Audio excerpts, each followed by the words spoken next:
everybody. So with this first method I use either grease paint, so something like this Krylon Super Colour, or else you can use the Jumbo NYX pencil in milk, which is basically like a hardened grease paint in stick form.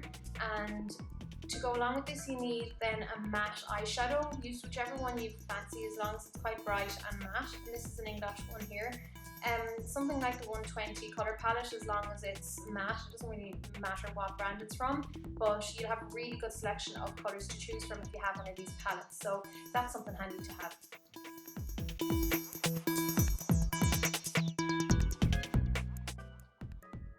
So for this first method I used the Jumbo Milk NYX pencil, and I started brushing that directly onto the hairs.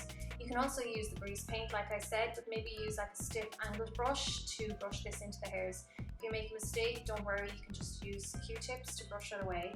Then use a spoolie just to work the product into the hairs and to really coat all of the hairs. This will also help shape your eyebrow as well.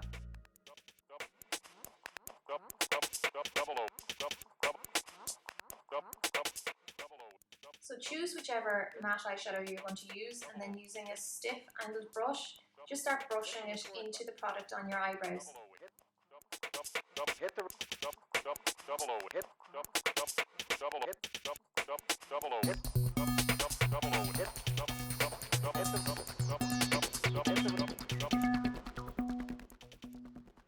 Using a powder product over a grease base is good in two ways. First, it'll set the grease base that you had underneath, and secondly, because the grease base is a little bit sticky, it'll hold on to the powder really well, so that you'll get a really vibrant eyebrow colour like this.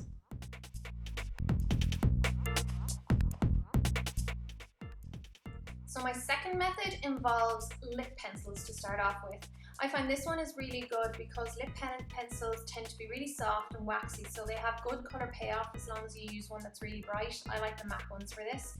And also the wax in the pencil will help to shape the eyebrow hairs and keep them in place. So liberally start applying this all over the eyebrows and just shape them as you would if it was a normal eyebrow pencil.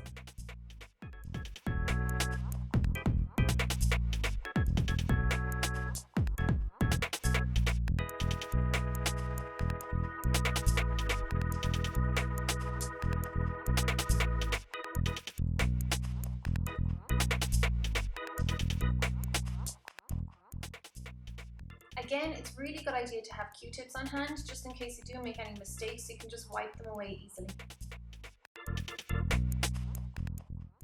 And this is how it turned out using the MAC Cherry Lip Pencil. I love how this looks by itself, but just to try and set that pencil again, because it's quite waxy and greasy, I will use a powder. So in this case, just choose whichever powder you fancy. I'm going for one from the 120 palette, and as before, just use it to set that base and just brush it into the hairs.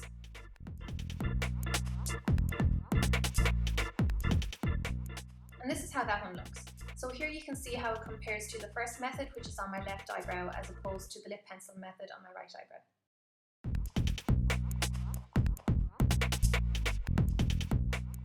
So a third way of doing this is to get a white mascara or a primer, anything that's white basically. This L'Oreal Double Extend one is just as handy. You can get this in any drugstore, and just start brushing it through the hairs. So brush up into the hairs and also brush down, so you're coating every side of the hair, and then just literally brush the hairs into place and shape the eyebrow how you want it.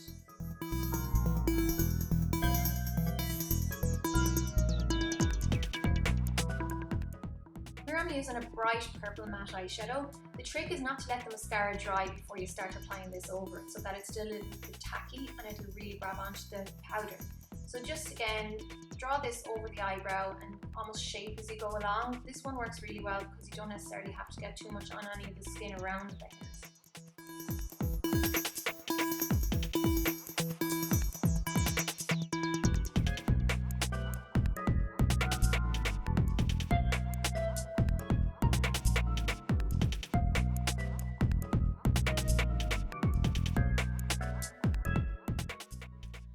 Finally, my fourth method is to use a really bright lipstick and apply this to the eyebrow.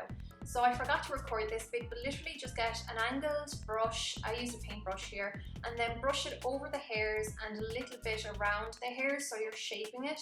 It's really hard to just leave this onto the hairs, but if you can do it, great. Use a Q-tip again if you make any mistakes. Hit the record button.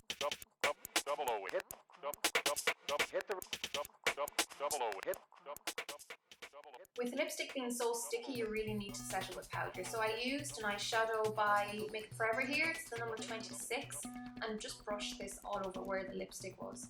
But I kind of washed or cleaned my brush or wiped off my brush in between going back into the eyeshadow, so I wasn't putting too much lipstick into it, and then just give a good wipe to the eyeshadow afterwards, and that's how this one turns out. So to remove, I like to use an oil-based eye makeup remover, or else maybe even a baby oil. This will just help to take away any of the waxy or greasy residue left behind, and then use a toner or a cleanser afterwards to take away any of the oil.